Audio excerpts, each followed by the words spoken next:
Hello, everyone. How are we all doing? Come on in, sit on down. It's time for another episode of the Truth of Therapy Sessions, episode 122.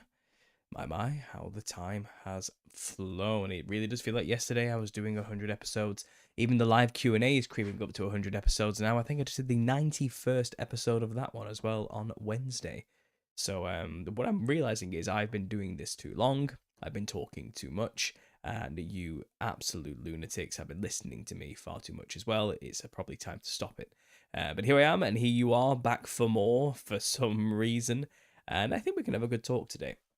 I don't really actually have anything in particular for this talk I kind of want to focus on, other than the current state of the world as is. And I think it's healthy every now and then just to gain some perspective and to get some focus when the world is pulling us in all sorts of directions. And right now, war is the word, isn't it? War is the thing everybody's kind of obsessed with. Everybody's talking about, everyone's focusing on, everyone's doom scrolling over. All the videos are coming through of bombs going off and destruction and screaming and funny reactions to terrifying situations. And everyone's getting their 15 minutes of fame in the glow of the bomb. And it's kind of scary. It's something that obviously we watch as conspiracy researchers and truthers as something detached in a way. If you're part of this community, you know, when you see these things, we kind of observe these things with an outer body feeling. We're in it, but we're not in it, because we know there's agendas at play that most of the public do not have a clue about. And as we watch these pieces get moved on a chessboard on the world stage, we can't help but think and feel like there's more to what we're seeing at every turn and every step. And we're always thinking about what comes after this, what would be the outcome, who wins, who benefits, and kind of who gains from these situations. But most people, most of the world, good 95 to 98% of them, because we're lucky if we're even 1%, I imagine, the truth of who are really into this, you know, and have really been focusing on these things for a while. Most people are hook, line, and sinker living through World War III right now, and even in their own minds, even if they're thousands of miles away from where the conflict is, in their head, the war is raging, and they really do believe this is a result of government greed or vying for power, or the patriarchy trying to assert its dominance over oppressed peoples, or I don't know, this is evil terrorists being taken down by the good guys. Everyone's got their own view, that their own little echo chamber has kind of told them what's happening here. And a lot of them just believe it. They believe whatever their brand of newspaper has told them, whatever politically aligned angle or bent that their social medias have told them this is, they believe, and they're in the midst of it, they're following it, and they're going along with it. And the war is raging in the minds of everybody, but it's not always necessarily about the thing that what the news is telling us the war is. And I kind of want to talk about all the wars we're currently actually under, and I don't mean in a literal sense, like geographically speaking, between geopolitical powers with boots on the ground with guns. I'm talking about the war on all fronts, psychological, spiritual, and physical, that we're all kind of dealing with in a day-to-day basis around us, just as soon as you step out the front door or pick up your phone. Even though the physical war right now is happening between huge powers, and this is probably the first one to cover the war itself in the Middle East, this thing we've been waiting for a long time. From our perspective, we know what this is. I talked about it in the recent Patreon video about war, and there's probably a lot more I said in that video on my Patreon, which I'm not going to be able to say on YouTube, really, because I'm pointing out the obvious, you know, and naming certain powers and their true allegiances and what they really are. And I'm still not 100% certain where the line is on YouTube to start talking about those things. But we've all noticed, haven't we, leading up to this, who certain people really are and where their allegiances really lie and what it is they actually believe and what their agendas are. And a lot of that is coming the full head now with their own ideas. I think maybe a phrase worth researching is the Sabbatean Frankists. If you don't know what that is, might be worth looking into. But also, I think what I can discuss and have discussed and didn't get flagged for is Albert Pike's letter and the Freemasonic plan that's been in the making for a very long time to instigate World War III between political Zionism and Islam in order to drag everybody in and cause a serious conflict which involves all the Abrahamic faiths, including Christianity or Christian nations, as it seems, through the form of maybe national Christianity, to exhaust everybody's resources to breaking point, so will demand change, and then you implement a cashless New World Order system with a globalist centralized government, and everybody must partake or else. It's one of those type of things. And that comes with a destruction due to a dissolution in people's minds of religion and belief in a monotheistic God. And as Albert Pye put it, everybody will be initiated into the true light of Lucifer after this war, whatever that means. And we're seeing it kind of kick off now. Their time is running out. They want to get that temple built, don't they, and the rest of it. But that while that's raging on, and then we see all the drama and the wrestling match style bickering back and forth between nations as this happens. What did I see today? Headlined like 3 times. Trump saying to the UK Prime Minister, "We don't need your help now that we've already won," because I think Keir Starmer said he was going to give them an aircraft carrier or something and to join the war. And Trump's like, "No, too late, too little, too late." And it's kind of what just a bunch of Masonic theatre. The whole thing's just a farce from start to finish. Because the true war for us, at least in the Western nations, and I assume the East has their own thing going on as well, which maybe I'm not privy to because I don't live there. But the true war is actually happening in our homes. It's happening every day. It's been happening for a long time. And this is kind of what we, as the conspiracy theorists, have been pointing out for the better part, loudly, since the internet came into full swing for 2 decades. But even prior to that, there was books, there was voices, there were people who were silenced. There's things that have come and gone, and conferences and things have been revealed slowly but surely, and we've come to a head now. And I feel like we have reached this truth of singularity moment where it's kind of the cat's out of the bag. Everybody has kind of figured out what's been going on and who's really in control.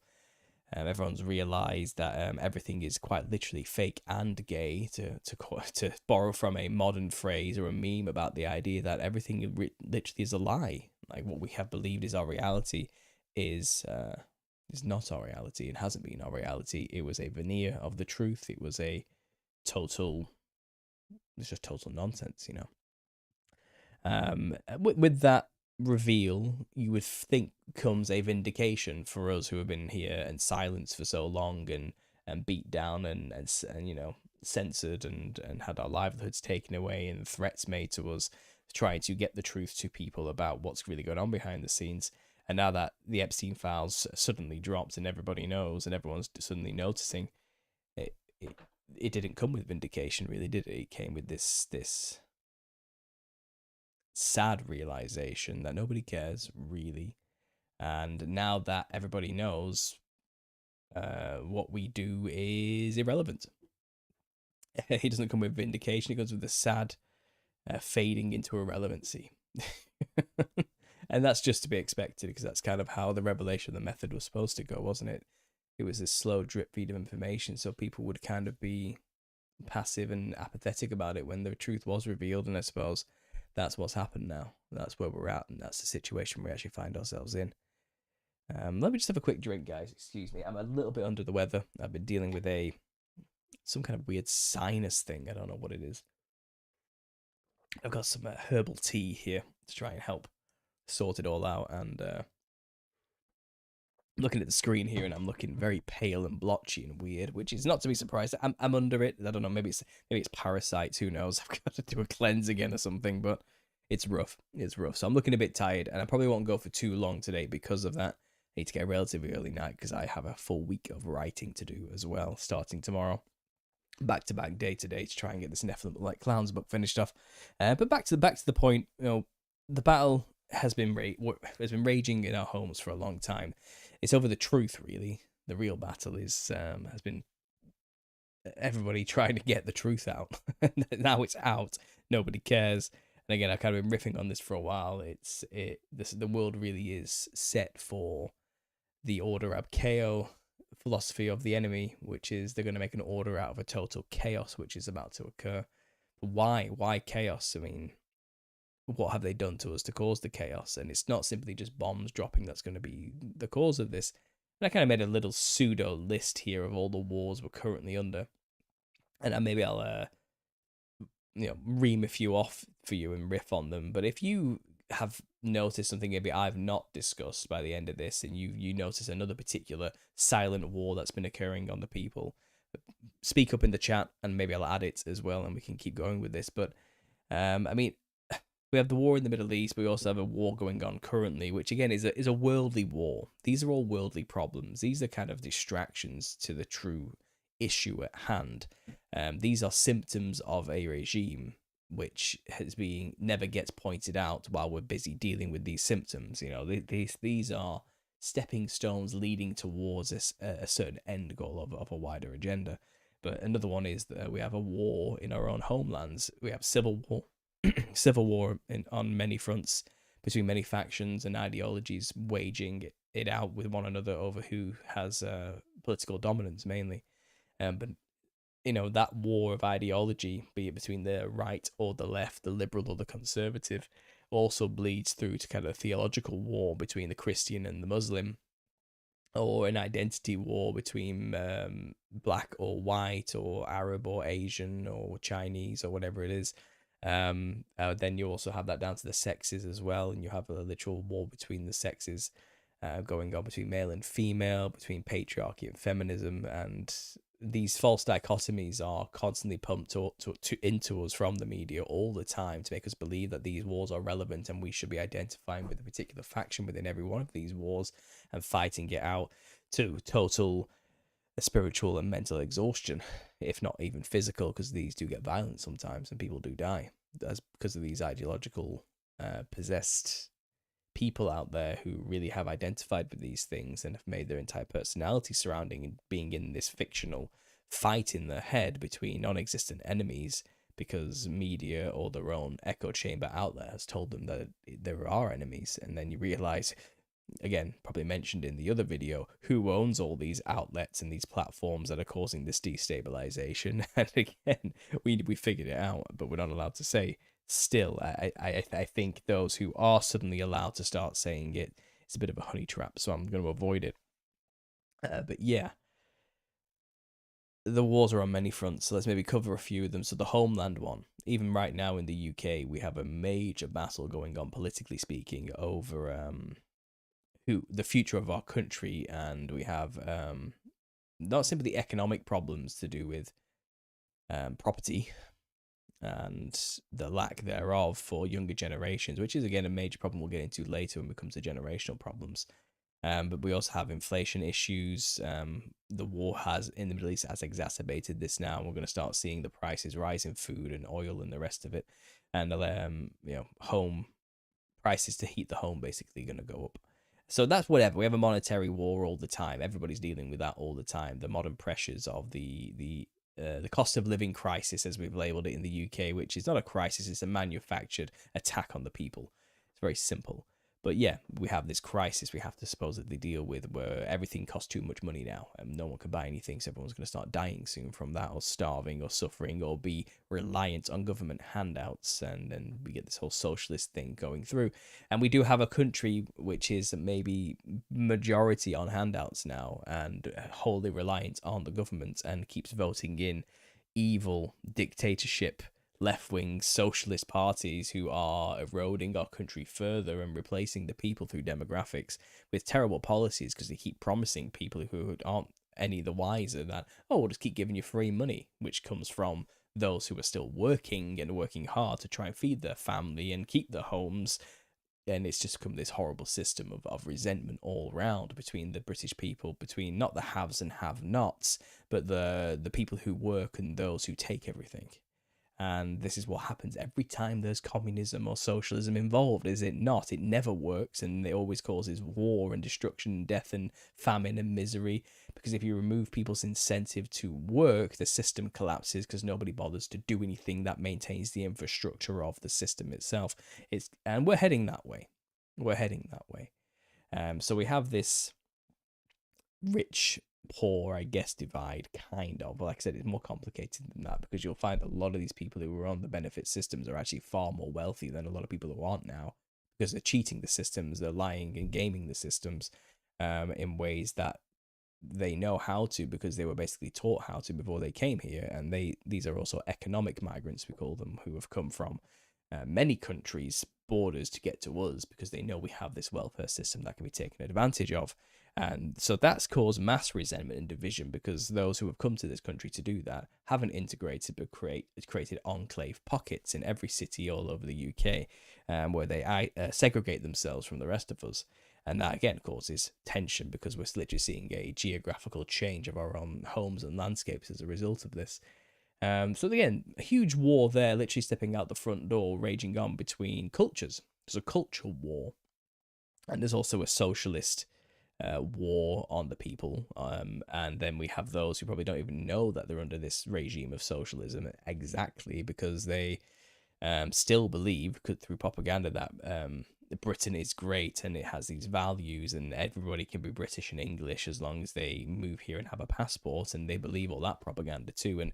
And these people who have come over from countries disparately separate from us in culture and ideology, they believe that, well, just by giving them a passport, they're now British and English and they will conform to our laws and systems.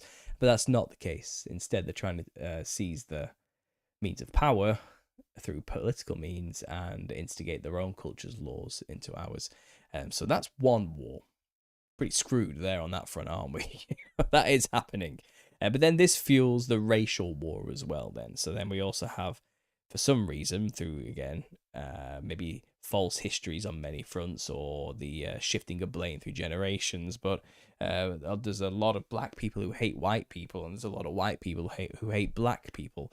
It's just back and forth, to be honest. And everyone's pointing the finger to one another as though we're all terribly evil for our own reasons, whatever that is. And again, I'm not even sure I can talk about this in much detail to give the stats and figures and statistics of why both sides believe they're correct on the matter without getting flagged and taken down. But that is obviously happening, and that is causing basically a civil war, especially in America. Maybe not so much in the UK. Our issue isn't with the Afro-Caribbean communities who did come over and integrate very well in many ways, and the Windrush generation, as they call them, or the which make up literally 1% of the population. In the Britain, our main issue is with the political migrants and financial migrants that have come from the Middle East. And that, again, we have phobias and isms and tisms and ists thrown around everywhere towards anybody who points out the obvious.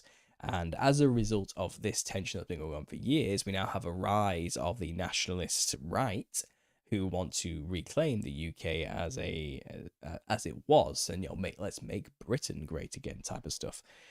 Which, as somebody who is, I can't help this, I'm sorry, call me terrible if that's the case, but somebody who has a lineage going here for thousands of years, and I consider myself a native of this homeland, I can't help but have my heartstrings tugged when somebody tells me we're going to make sure this country starts making common sense policies in the benefits of the natives of this country rather than foreigners who,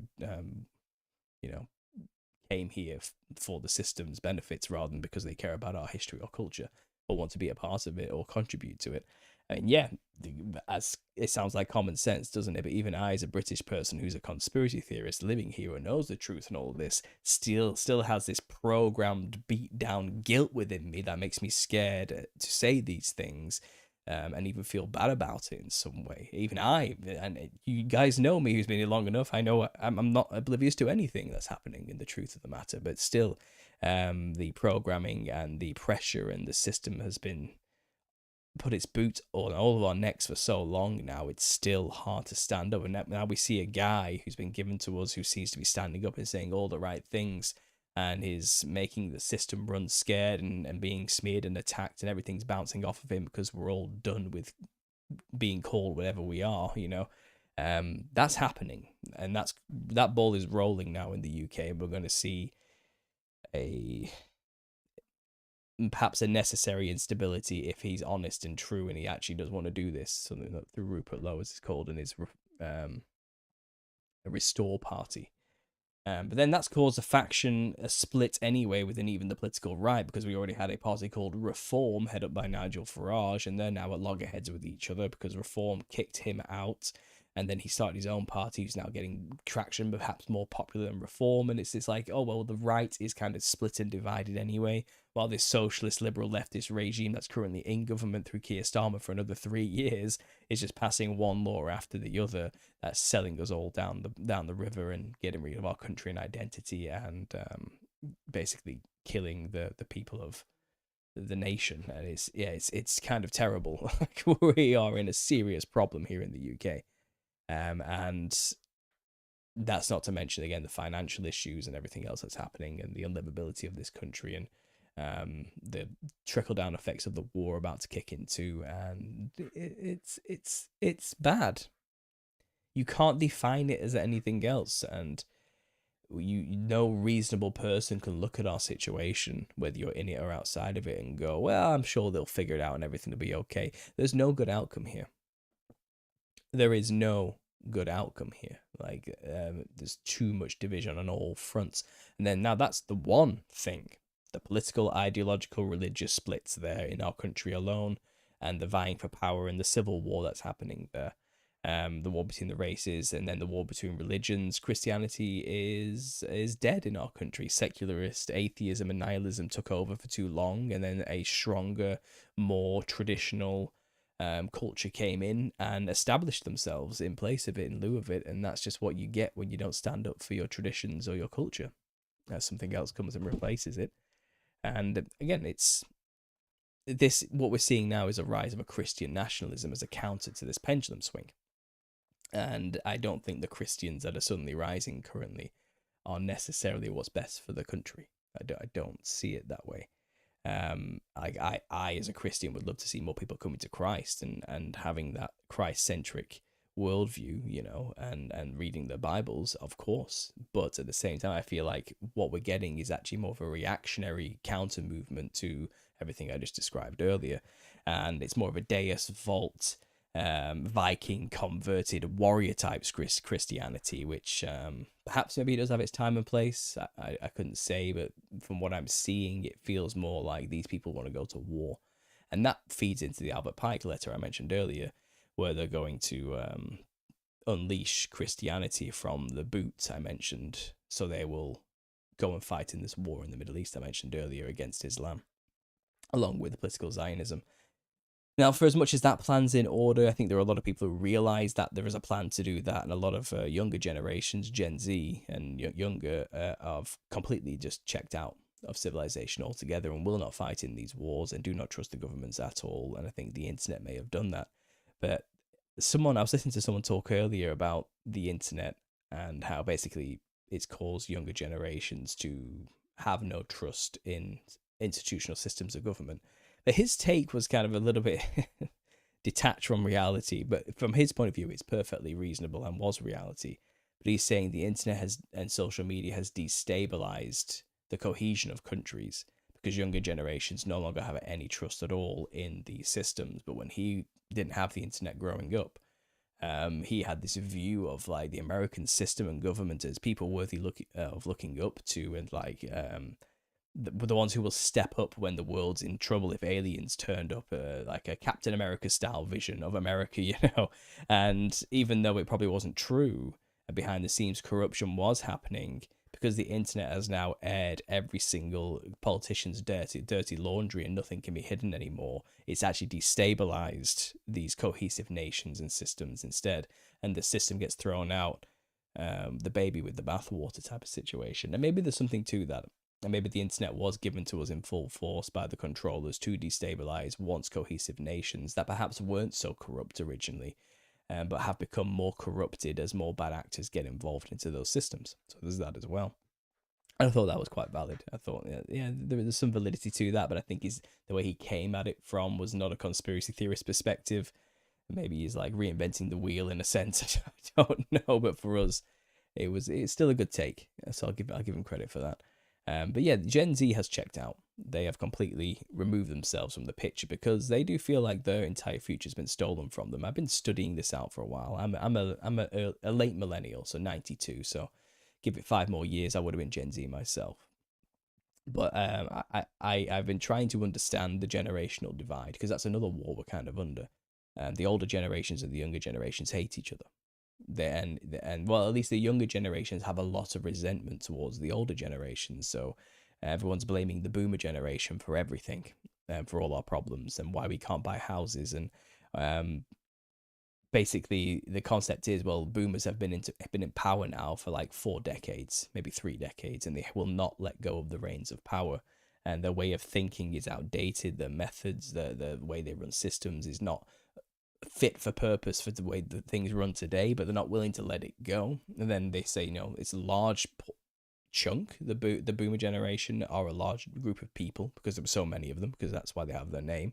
And they do seem to own most of the property and have most of the wealth, and it's not trickling down fast enough to younger generations as the classic property ladder model is falling apart. Normally, as boomers or people get older, you would step down the ladder into smaller properties because you don't have kids anymore and you want cheaper rents because you're retiring, so less money coming in. But that's not the situation. The market's completely ruined because of the extremely high inflated prices of these properties now, which were bought for nothing and now are worth millions. So no one's letting them go because no one can sell them. So that's actually caused a huge issue, like a major, major problem. Millennials can't afford them, Gen Z can't afford them, and the boomers can't sell them because they're overvalued and they're not willing to bring the prices down. Maybe because of some form of greed, but also because they're locked in with contracts and ties that don't allow them to sell. So they're choosing to retire in these houses instead and live out their entire retirement in these houses rather than sell them or move to a retirement home themselves. And because of that, it's maintaining this stagnant issue of a younger generation who can't move ahead in life, which is causing resentment on all fronts. And the generations now just hate each other. And then that's coming with a estrangement thing that's been happening, where a lot of younger generations have been estranging themselves from their parents or their siblings or the older generations, simply on the grounds that they are narcissistic by nature and cannot really understand the problems that younger generations are going through, to the point of complete obliviousness. So people are choosing just to cut them out of their lives rather than have the stress of having them in their lives. And again, that's a sad state of affairs all round. It's happening en masse.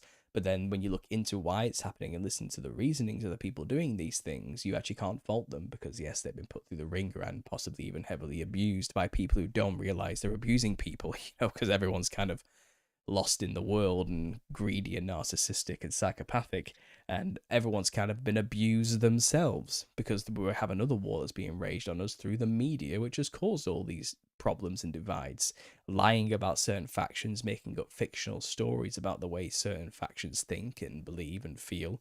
And you watch any kind of drama show or the weekly soaps, and they're playing out these fictional scenarios that program you with the right opinion and the right way to view certain demographics or groups of people or whatever that is, a title. And as a result, people apply that to their real life and it causes division and problems. Movies are constantly predictively programming people with things to come and how to react to those things to come as well. And I think maybe, 6 to 7 decades of this since television became into its full swing has now come home to roost. And as a result, people are not living in a reality. They are making decisions based on fiction, quite literally in many respects. And when MK Ultra was probably mastered in the 70s and the 80s, it was then applied on the people through these medias, and now everybody is basically traumatized and schizophrenic with split personalities because of the mass death and destruction that they've been inundated with through these medias for a better part of at least 3 decades now.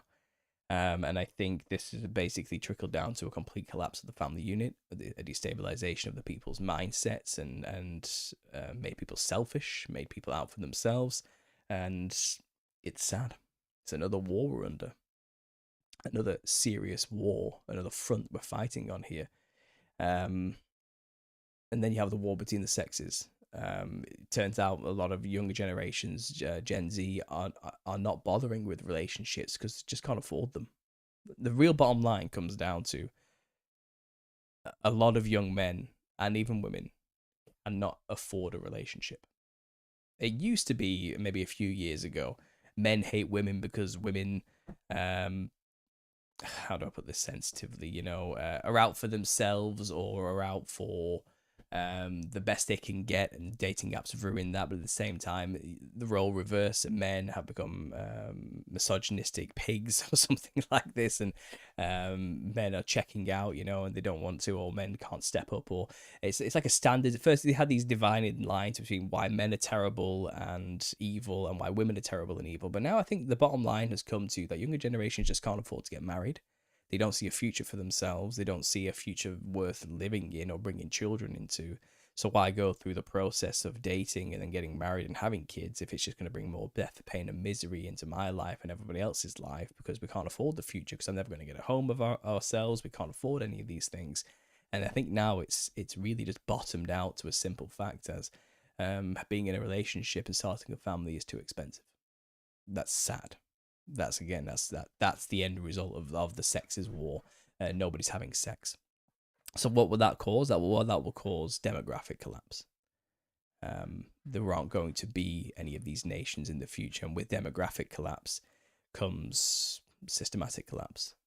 There's no one there anymore to run the systems, and some other place will come in and replace that system, or replace that culture, or take over that culture. Basically, that's what will happen. It's the end of an empire in a true sense, and you can't help but feel like it was all orchestrated. You all know it. We all know it. This has been done to us. This isn't happening to us. This has been done to us.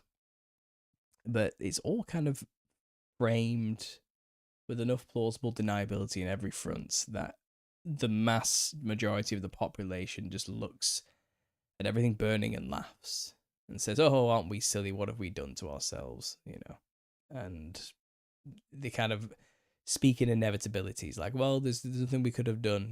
This is just a ship without a captain.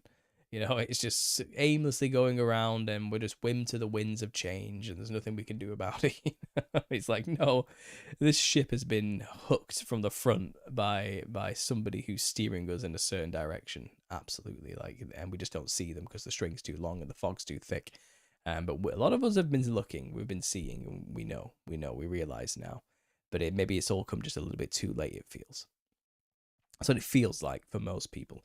Because the truth of culture itself has its own little war going on, its own little odd little faction thing happening. You got the New Agers and the Christians who have always been going at it, and as a Christian, I still don't understand how the New Agers don't understand that their religion is for the New World Order. It's the New Age religion for the New World Order. It's obvious, and you can't get any more obvious. But they're still believing aliens are going to turn up and save us and help us ascend into a galactic federation of some kind. And then the majority of Christian truthers think Christ is about to return, and Revelation's about to start, and tribulation's coming, and there's going to be a rapture, and then there's going to be a horrible event of destruction, but the Christians will be saved, and then they get to rule with Christ, and the millennial reign begins. But they don't really know what that means. It's like an eternal reign, but not an eternal reign. It's on earth but in heaven at the same time, kind of. They don't really know what they believe on that front. And then there's a new faction of Christians arriving, even in that war front, who are against the mainstream line of Christians, who are saying, no, Christ already returned, and this is the little season of Satan. And that war is still raging, that fire is growing, and that's another division that has occurred. I'm all for finding the truth, though. Let the truth win out, whatever happens in these situations. I'm thinking this war is not as public, maybe not quite causing as many problems in the day-to-day for most people, but this is a war over what is and isn't the truth, and where are we really, and how can we contextualize ourselves. And we're working hard on that, but we're still a culture and a movement divided. And I've been trying for like over a decade to get us all together. There you go, I said it. Let's all work this out, guys. We're all the victims here, right, of this evil conspiratorial regime. Maybe we should just drop our differences and figure out what the hell we're going to do about it before it gets too out of hand. And I think everybody seems to be more interested in becoming the king of their own little niche rather than actually solving the problem. So that's happened. That seems to always have been happening, and I got jaded about that a long time ago. But I'm still here, and I'm still trying to help those, the listeners, who are just in the thick of it. Not necessarily the content creators, who are we're just loud weirdos who don't know when to shut up, really.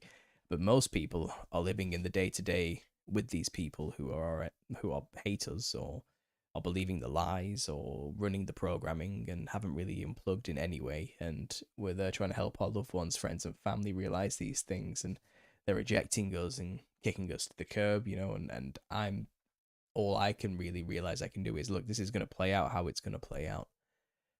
All we can do is make sure people realize the truth is in Jesus Christ and his sacrifice and his blood, and you need to make sure you're covered by it for that final judgment whenever that happens and whatever's coming. You're not promised tomorrow, and it can happen at any time, and you need to make sure you're right with God, and the only way to be saved is through accepting Jesus Christ as your Lord and Savior through his sacrifice, death, and resurrection. And once you get the basics down, then let's deal with now having to live in the world and not be of the world. So I do these therapy sessions, and I speak to make those of you out there who know this stuff but are also living it realize, okay, we're not alone. We're not as isolated as it feels. There are people out there who understand. We are in this together. I can talk to them in the chat. I can join Paul's Telegram, and some of them will be there maybe. We can build a community. We can have our ecclesia, our church, with people who kind of get it. And seems to be all we can do. Really. Change. You can't really change the world, unfortunately. I'm starting to realize that's a bit of a myth. I feel like the things of this world are all corrupt, and if you play into any of it, you're only just helping it along, even if you think you're opposing it. I suppose in a way that's kind of what the Buddhists were saying. You need to detach from all materiality if you want to get out from this thing. And I'm not saying I'm a Buddhist or anything, but maybe you could take that lesson for what it's worth and realize you can't change this politically, at least. I see a lot of rising hope, like I said, especially in the UK, that Rupert's the guy, and we're going to take this bull by the horns and tame it. We're going to turn it around, and we're going to go walk back everything that's been done to us, and we're going to be able to, through the legal system, legally turn this around and change things and get the evil people out of power and put the good people back in and make policies that make sense for our country and for all the nations and bring peace and stability finally, and all that will be right is going to be right once more. It's kind of the naivety of these very intelligent talking heads who have these platforms sharing this stuff is something to behold. And they'll still look at somebody like me and say, that guy's just too crazy. That guy's nuts. He's lost it. He's just a conspiracy theorist. We can't listen to anything he has to say. No. He's too black pilled, or he's too far gone, or he's just he's just a bit too much. It's a bit too much for me. And it's kind of, well, I'm right. That might be the case. You ain't gonna vote your way out of this, because the war isn't physical. We don't wrestle against flesh and blood. The real war is with powers and principalities and spiritual wickedness in high places. The real war isn't being fought even in our own minds with ideas. The real war is in a level we just cannot perceive. We are whim to spirits, unfortunately. And we're called to test the spirits, and a lot of people are filled with bad spirits, not the Holy Spirit. And until most of the earth is filled with the Holy Spirit, this isn't changing. Sin's going to prevail. This world is fallen, it's corrupt, and the natural law of entropy is going to take care of the rest. It's going to keep corrupting and failing and becoming a copy of itself, a facsimile of a facsimile of a copy till there's no comprehension to the original creation left. And then the tape runs out. Because if you're a biblical literalist like me, you know that there's a war coming. And the culmination of that war is that we are literally going to make war with God himself. And we're going to surround something called the Camp of Saints, whatever that is. And the majority of people who are in this army, I don't even know if they're going to even be human by this point. I honestly don't know. There's a lot of speculation about that on my channel. And this is where things get a bit too much for most people. This is what I'm saying. They say, oh, he's too crazy, get off the rails now. But the reality is, if you think of everything in terms of nothing but the flesh, then you will not see this coming. because you think it's all going to be boots on the ground, people saying things, pen on paper, deals being made, hands being shaken, money being moved, and that's how we fix this problem. It's not. The problem's in the hearts of men. The problem is what spirit is guiding man's action. And we have been given the gift of the Holy Spirit, and we can be filled with it by accepting Jesus Christ. And that's how you change the world, by changing the hearts of men.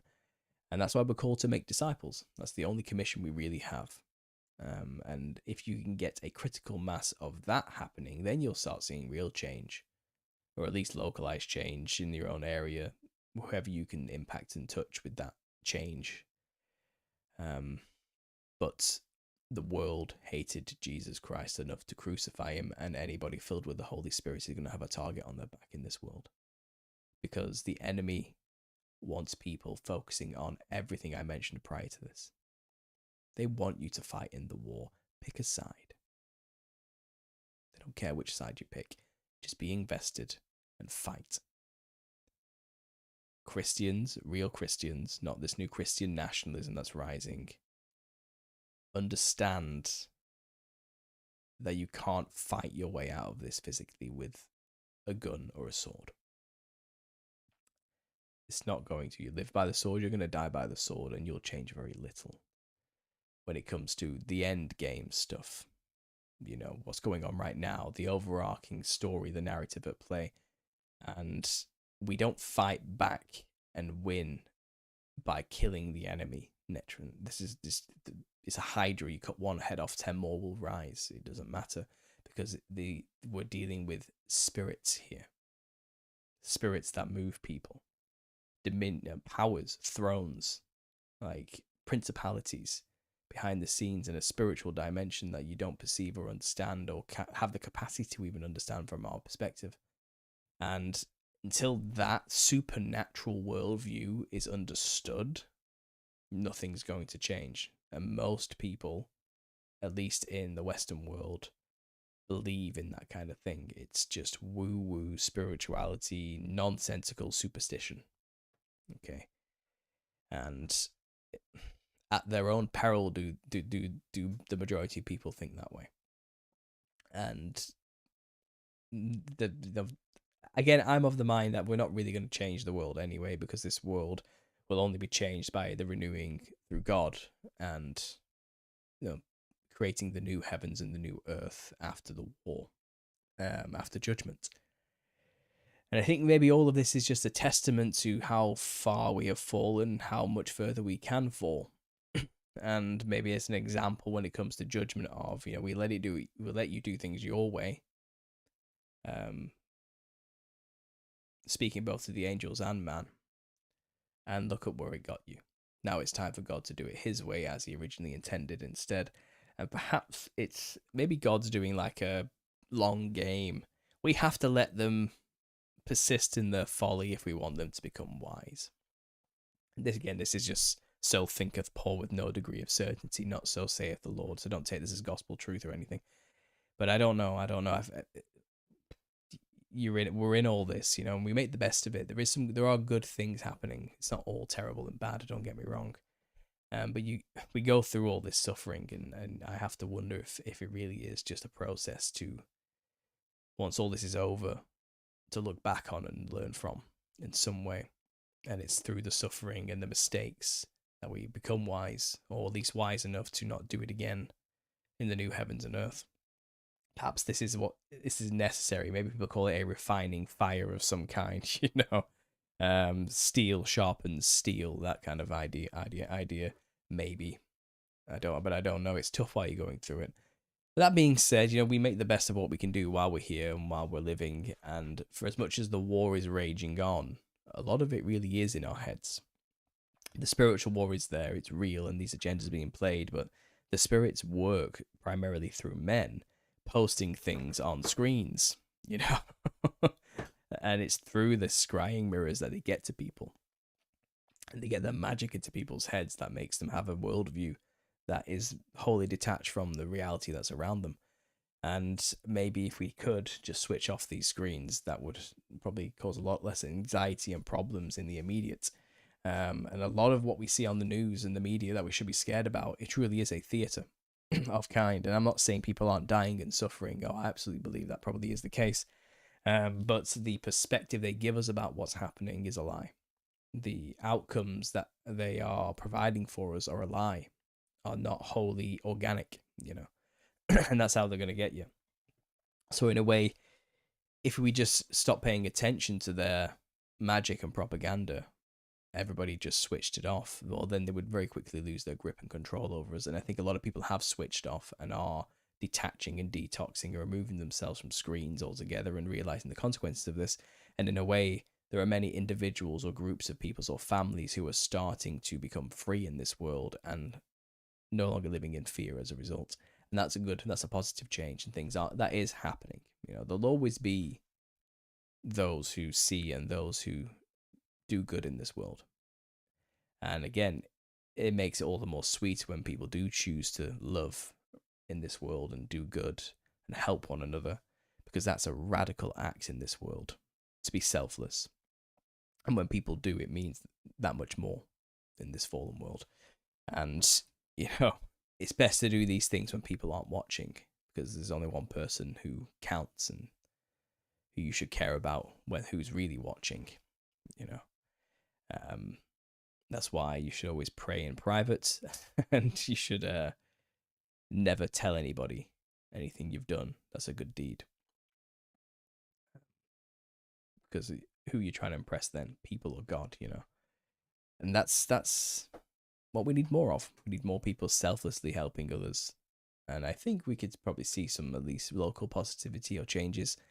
And, even when we're sick, get up and do it anyway. Even when we're poor, give them the coat off our back, give them our shoes, whatever it is. And when our enemies attack us, help them, be kind to them, and pour those hot coals over their head, spiritually speaking, because that is a true radical change in this world, to do that kind of thing. But right now, even the Christian voices in the mainstream sense, they're all going down the war route. We need to come together and fight. We need to defend our tradition, this type of thing. Now, what are you really defending? Are you defending the traditions of God, or are you defending the traditions of man? Because I think a lot of churches, God left the equation a long time ago, and it all became about the ritual and the tradition of the institution of the church. And if that's what you want to defend, what you're defending is an idea, a brick and mortar thing, a concept created by man, a set system of rules, which God didn't want you to be focused on to begin with. It's a Sadducees and Pharisees situation all over again. The emphasis on that the temple will be destroyed and they will not be able to build it again was for a reason, because you do not need the temple, you don't need the church, you don't need the institution, the systems, or the traditions of man. You simply need the law of the Father, and through Jesus Christ, he comes to fulfill the law. And obviously, you can't fulfill the law. You'll always fail. And, any sin immediately just disregards you from being in heaven. So you must be covered by the blood of Jesus and his sacrifice, so you can be seen as spotless in that final judgment. And now that's real good news, isn't it? Real good news. But if you're fighting for something in this world, you're not fighting for the kingdom of heaven. And I feel like, that I talk about stuff here when I say things of this world. You should be helping others. You should be helping other people. People are what matters. Not buildings, not cars, not stuff, not money, not wealth. People are what matter. And that's what we should be focusing on. And if you are rising up to go and kill people, you've got it wrong, and not in the name of my God. No. Anyway, I'll leave that there for now. I'm going to take a quick break, guys. I do have an album coming out soon. In 2 days, actually. I've set it for the 10th because they recommended I give it some time to get settled into the playlist and where it's supposed to be. But I do have a 5-song album being dropped on the 10th, and it'll go onto Spotify and anywhere you get music from. So if you want to support me, go and listen to the music when it comes out. That'll be really, really appreciative. It's more of a demo album. It's a compilation of songs you probably already heard before from me. But people keep asking me where they can listen to the music, so I have done that for you guys, and that is coming out on Tuesday. Announcements will come and posts will come with links and everything, of course. But I'll play you a song from that for now. Just while we're waiting, I'll play you New Age Hippie, and then when I come back, I'll take some answers and questions, ask some questions for a little bit, and then I'll have to get going because I am tired. My voice is going, and I think I've ranted enough. So let me just find the song for you.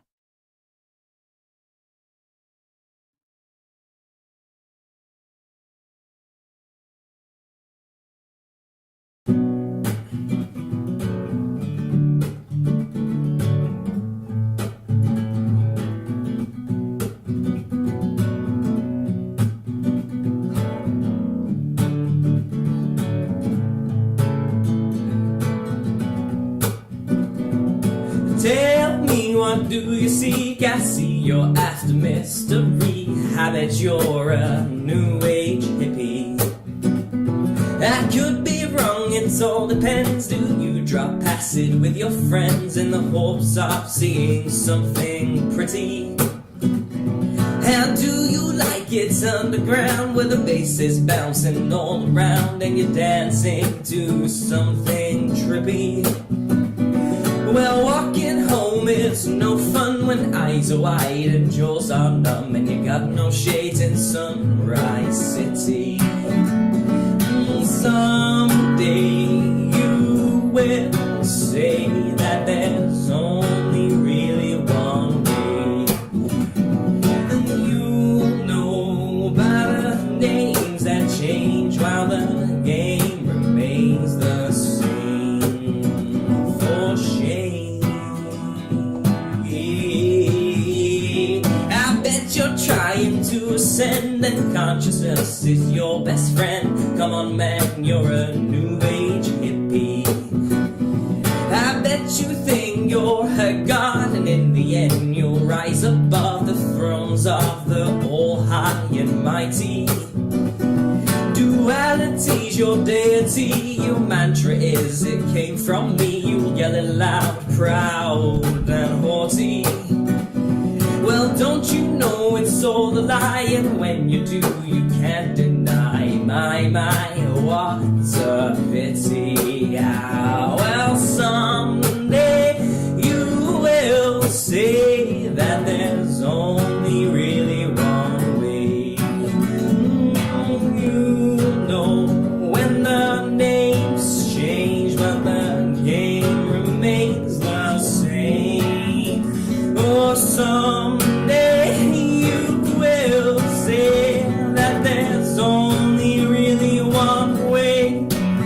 We will be seen clearly in all that has been made, and we'll see. Amen.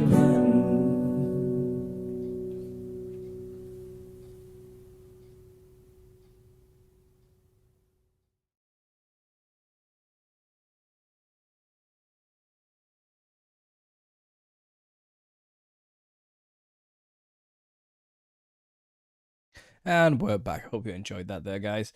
Now I'm going to have to take the link after this show and put it into the YouTube allowed list on DistroKid, where I've distributed the music, so I don't get flagged and demonetized for using my own music on my own video. Someone needs to remind me to do that in the Telegram so I don't forget after this show. But I hope you enjoy. That's one of the songs on there. There's another one from way back in the day as well, which I always thought was quite funky, which I didn't want to waste.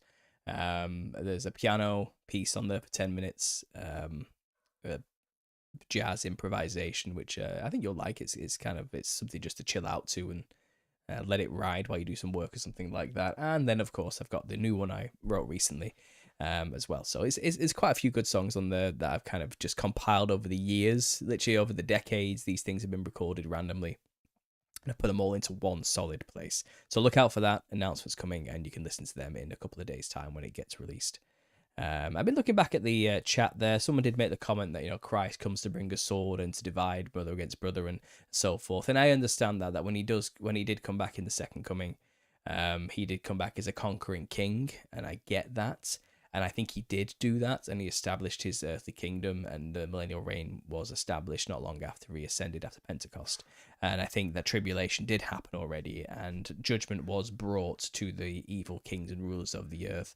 And I think the meek did inherit the earth after they were resurrected and ruled with him for 1,000 years with his resurrected saints. And I think they inherited all the kings of the earth as a result, and those who laid down their life for him were definitely resurrected first, and anybody who survived the tribulation was subject to them, and he ruled with a rod of iron. Absolutely. That's not what we need to do. Vengeance is the Lord's, not ours. It's the meek who inherit the earth. Let's let God and his Son deal with that, shall we? Let's not make murderers of ourselves in their name. And that's kind of how I see that personally. So there we go. Cheers, man. I found it hard to make music lately, but I keep practicing just in case. Yeah, I find it hard to make music lately too, to be honest. I've got this guitar I've had for like a good part of my life, and every time I pick it up, I yearn to have the time to continue and do it more, but I can't because I got 2 kids, I got a family to deal with, I got work to do, I got money to be earned, and I got books to write and interviews to have and clients to see, and I've got things to do. There's life. I've got shopping to do. I've got illnesses to deal with. I've got hospital visits. It's endless distractions. But when I do find that time to pick up the guitar and actually make a piece of music and just lose myself to it, find myself recharged. Let's put it that way. We are told to occupy till he comes. Yes, occupy. We're being made perfect and complete in our trials. I hope so. I've got a long way to go, which means more trials to come my way, I assume. Fear of the Lord is the beginning of wisdom. Absolutely it is. Absolutely. He's teaching us a lesson we will never forget, painful as it may be. That's right. The Scottish Declaration of Independence says 1,200 years before our father came to these isles, they passed through the Red Sea. Yeah, so 1,200 years ago he came through, exactly, which is roughly how long it's been since the start of the millennial reign, and we're about 200-ish years, 250 years into the little seasons. That tracks, doesn't it? Yeah, I could believe that. I'm a poet, writer. Very Jim Morrison in the vocals as well. I get it. Okay. I only just got the notification, says Annabelle. Don't worry about it. You can always pull it back and listen. I'm not sticking around much longer. I'll go a little over an hour today. I do want to get an early night because look at me. My eyes are bloodshot. I am peaked. My nasal cavity feels like it's just covered in a scab. It's horrible, and I keep getting a headache behind the eyes. The herbal tea is doing something, but not much. I'm trying my best here to go for as long as I can. So maybe I'll give you guys another 20 minutes, maybe 10 minutes, give or take. So get some questions, and if you got any, guys, anything you want to talk about. Thanks for the super chat, Just the Poet. I would love to collaborate musically. Here's to your music and message. God bless. I don't really do collaborations, I'm not going to lie. I like to just keep it simple, just me and my guitar, so there's no... It just gets a mess when you try and publish things and things like that. But I used to be in a band a long time ago. We did a few gigs and we made a lot of music, very worldly music I'm probably not too happy about these days, but damn it, did we make some funky jams. They sounded great, and I'm very proud of the quality of the music we created. But the subject matter of a lot of those songs, probably not great. But it was made during my edgy teen years where I was very much lost in the world, so I can always look back on it with context and hindsight and that nostalgic feeling for a creature that doesn't really exist anymore, and to remember how far I've come. But yeah, we did make some good music, but not music I would be proud to put on an album these days. But that's as far as I went for collaborating. I do have a good friend who taught me guitar, but I already knew piano, but he helped me translate that to guitar quite well, so I thank him for all of that. But we made a good acoustic duo, and I met with him not that long ago to catch up. It's been a long time, and it's like nothing had changed, and it was good to catch up with him. But I think it's even though it's been years, it's just too soon. I just don't think I can get another musical partner this soon. I just don't think I can do it. I'm still mourning the loss of the last one. You know how it is. Thanks for the offer, though. I do appreciate it. Hope you guys having a good Sunday. Based with Grace. It's been all right. It's been not too bad. The weather's not too great in England right now. It's a bit grim. You're welcome, brother. I'm right there with you. There, yeah, you get it. Just about you get it. Yeah, but thanks for being here, guys. Thanks for listening. The angel videos really took off, didn't they? So I randomly pivoted to just a topic that was on my mind about the nature of angels, and I made a clickbaity title video saying angels are like machines, you know. Then went on to explain thoroughly how it's just a simile metaphor. They're not really like machines, you know. But nobody got that, and everyone just saw the title and immediately started reeling off. But what about free will, though? It's like, chill out. I did not say they were literally robots with cogs like machines. Like I didn't say they were machines. I said they are like machines, kind of, a little bit in their nature if we look into it, you know. That video is still going viral. It's on like almost 30,000 views, and it's still pissing people off to no belief and making them knee-jerk their reaction immediately. And the irony is, the more they do that, the more views it keeps getting. So whatever, let it roll. But most people, good 95% of people, understood what I was doing and listened, and I think it really sparked their imagination. I don't think a lot of people ever really considered the nature of an angel and what they actually are and what their purposes are and how they would process information as compared to us. It was a fun thought experiment. I mean, who am I? How can I truly know what an angel thinks and feels and how it functions? I wasn't there when God created the foundations of the earth and the angels, you know. But it's fun to speculate with a humble nature, like maybe it's this, but I don't quite know. Let's just think about it and see what we can come to from our lowly perspective, you know. And I made another video kind of following up and explaining that, which has done quite well as well. But it's about the difference between intelligence and wisdom. And I think there truly is something to be said for the idea that a created being who already is formed knowing everything it's ever going to know didn't earn that knowledge, therefore has no wisdom to use it. They didn't earn... Because the thing about our process as a human, we come into the earth dependent on others. We are wholly dependent on our parents. And as a baby, you know, we have to... They make us live, and without them, we don't live. It's very simple, you know. And that takes a long, grueling, like, maybe even like 18 to 25 years before you really got a functioning adult who's not crazy and is going to do something stupid and kill themselves, you know.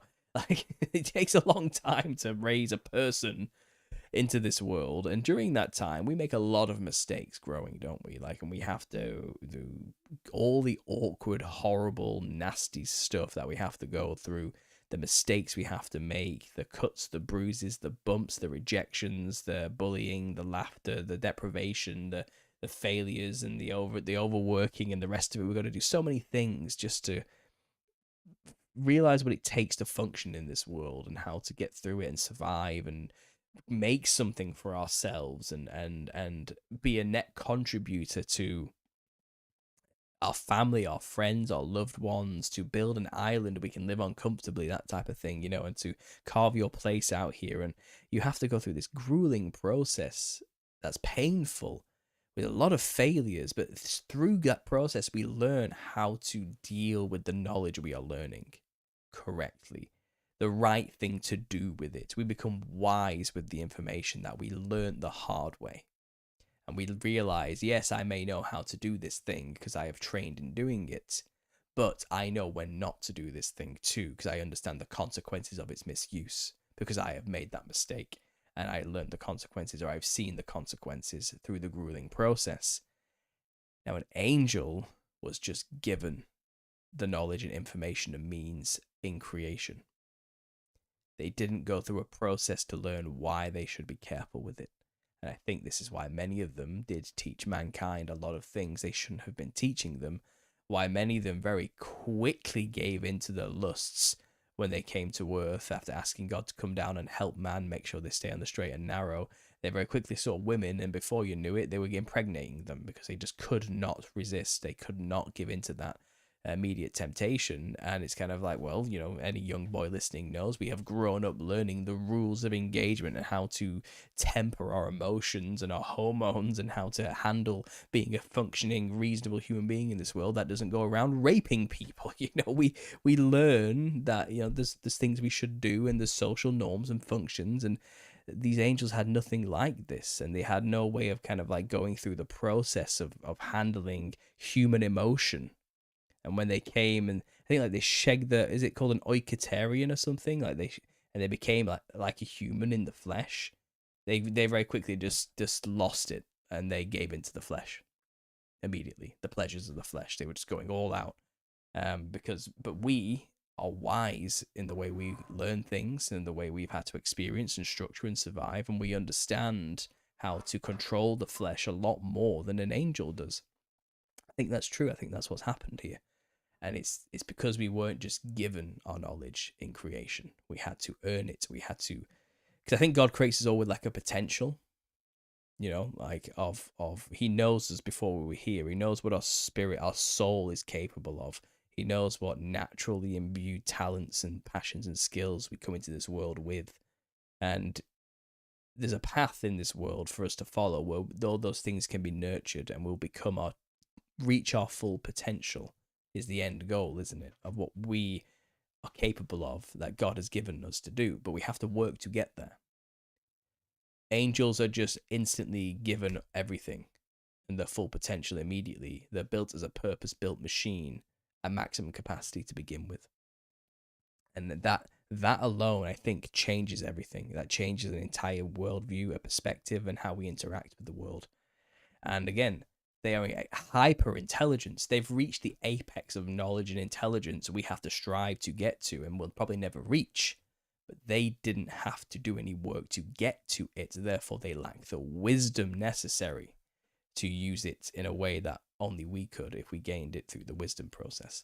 And I think that's why angels in the end are made to serve man. And why we are made in God's image, what that really means. You know, it's not more than just the way we look. It's the way we understand. It's the way we perceive. It's the way we feel and think and make judgments. The angels don't have that capacity like we do. They're kind of robotic, but not really. They still have thoughts and reasoning skills and can make choices and they can rationalize. But the perspective from which they're rationalizing and making choices from is not like us. We are not the same, as I put in the thumbnail of that video. That disconnect causes so much of the historical problems we find in the Bible between the Watchers and humanity and the Nephilim and the rest of it. And you know, I'm in the business of trying to understand that and get to grips with that. So I've thought out loud about it with you guys many times now, and people seem to really appreciate the thought process. And I'm happy to see the engagement from people who perhaps just never considered it, never thought about this, and perhaps haven't really bothered to think about what an angel is. And I know I'm not dumb. There's so many types of angel. There's so many of different varying levels and shapes and skills and purpose and meaning, and closest to God and heavenly realms as well. And it just gets weirder and weirder the higher we go. It's possible maybe there is a small percentage of angels who can think and feel and have wisdom. Perhaps God's closest, you know, but there are some who clearly didn't and fell very quickly, you know. But there might be some who are so close to him that they understand the wisdom aspect, you know, and maybe they have taken enough time to learn something, but maybe, and they were built maybe slightly more advanced than other angels in that sense, you know. But then there are some angels who are not and cannot be. They don't have that capacity. I think there's probably a varying degree of hierarchy, you know, in that respect. Your volume is way low. Please turn it up. Are you sure? Because it's spiking here in the right spot for me.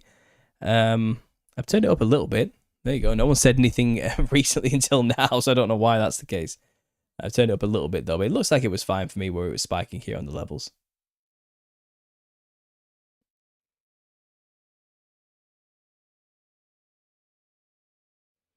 There's another good point to that as well, which it's too late now. I'm not going to probably make another video on this and explain this, but while I got you guys here on the live, and if you're interested, someone sent a great passage from Jubilees. I think it was from Jubilees, and they sent it to me on Telegram.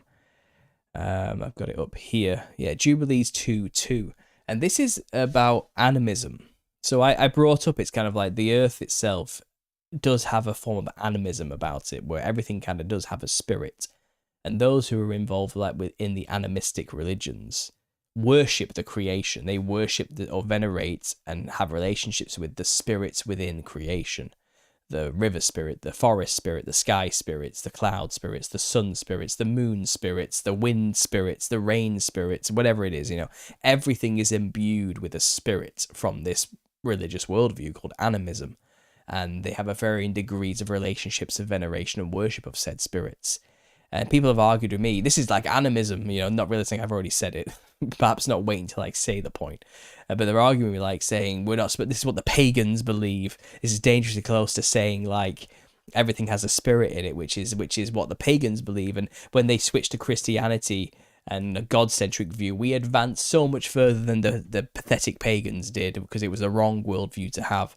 And I'm like, whoa, okay. Well, someone sent a great passage here which actually proves God did make the world this way. And the animists, what they got wrong was worshipping those spirits, not realizing it's simply just the way God's creation functions. The only mistake of the animistic pagans is that they didn't realize there was a creator God above them that should have the veneration over them. They instead put it into the spirits themselves, and the spirits who fell allowed it. Okay, so they were under a deception. But this is the passage from Jubilees 2:2.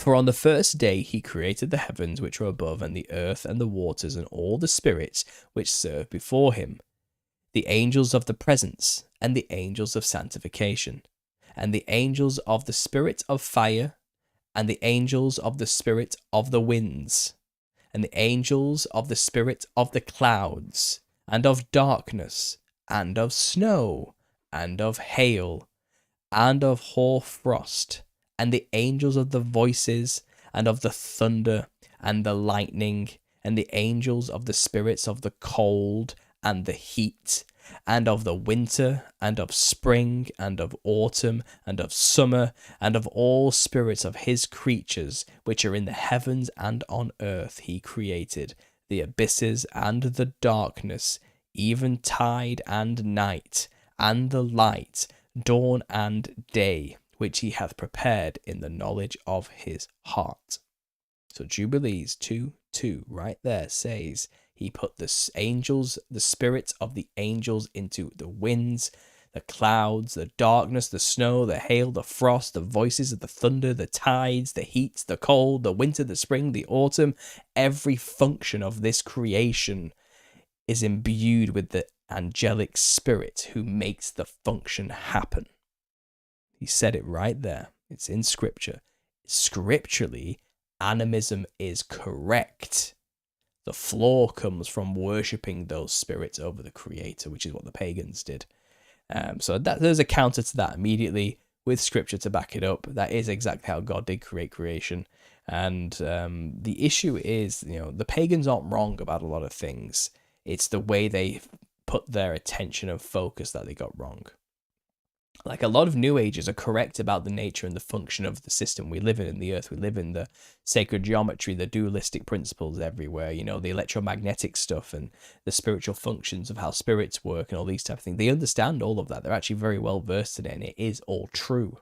But they put their focus on they are God, or the spirits are gods worthy of veneration. And that's where they veer from the truth and go off the track.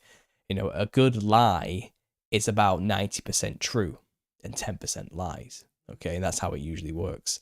So just bringing that in, just throw it out there, a bit of scripture for you as well. My phone's popping off, which either tells me something's gone horribly wrong, and they're trying to tell me, or I'm getting a bunch of spam stuff. It's spam stuff. That's good. Let's just close that down. There we go. Right. So anyway, guys, I've been going for a while. Anyone got any last minute things? I'm going to get going in a minute. My voice is going, as you can hear. Just make sure you don't get tricked by the Illuminati, because they might try to convince people those people are angels. Like the people spying on you and stuff. I'm not too worried about that. Women are desperate to be seen. Many boring guys are unwilling to look behind the makeup and the fake smile selfies. I don't know what that means. Justin Kennedy, I don't know what you're saying there. I just have to study that more, to be honest. That's just the way I lean for now.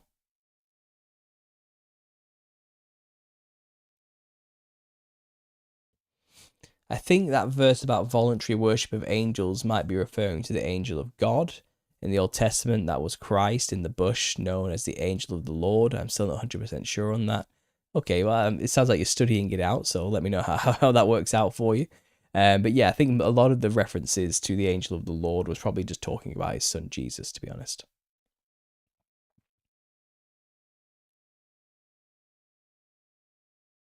The seraphim around the thrones call out, "Holy, holy, holy," being in his presence, and they're not trying to convince him he is holy.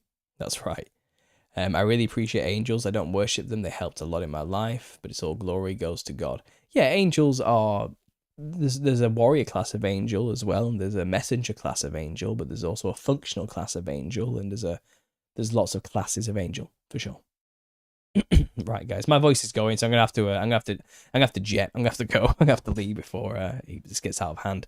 Thanks for listening. Thanks for being here. I appreciate it. I hope this Truth or Therapy session gave you something for what it's worth.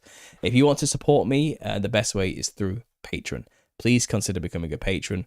I think it's $7.50 a month, gets you access to everything. It's a great, consistent way to support me as a content creator and to make sure I can keep continuing to do this. I can't always rely on ad revenue, and of course my book sales go up and down as is, but I do have many eggs in many baskets, but that constant support from you, the listener, through Patreon means everything to me. So please, if you find value in what I do and you want access to a lot of extra content, Patreon only content as well, behind the scenes stuff, early access to all the podcast visits I do before they become public, it's all there with a huge back catalogue of extra content for you to go and check out and get into on Patreon. So please, links below, please consider becoming a member of Patreon to support me. Or you can buy a book on Amazon or Audible or Kindle if you want the audiobook, or you want to pay, or you don't want the digital version rather than a hardcover or a softcover. But I can also send you a signed copy straight from this office by yours truly. I will sign this for you, send it to you in the post. Just email me at understandingconspiracy@gmail.com and we can get that for you. And another way you can support me as well is I am opening myself up to one-to-one call-in sessions. If you just want to talk about something, if you just need a friend, if you get a bit overwhelmed with the whole truth of stuff, or if you have an idea or a theory you want to share with me, email me again at understandingconspiracy@gmail.com and I'll share you my rates and what times we've got and when we can organize something, and maybe we can get that arranged as well if you also want to support me, where I can give you something back in return. So there we go, guys. We can leave Shilltown now. I've got every way to support me out. Thanks for listening, and as always, God bless.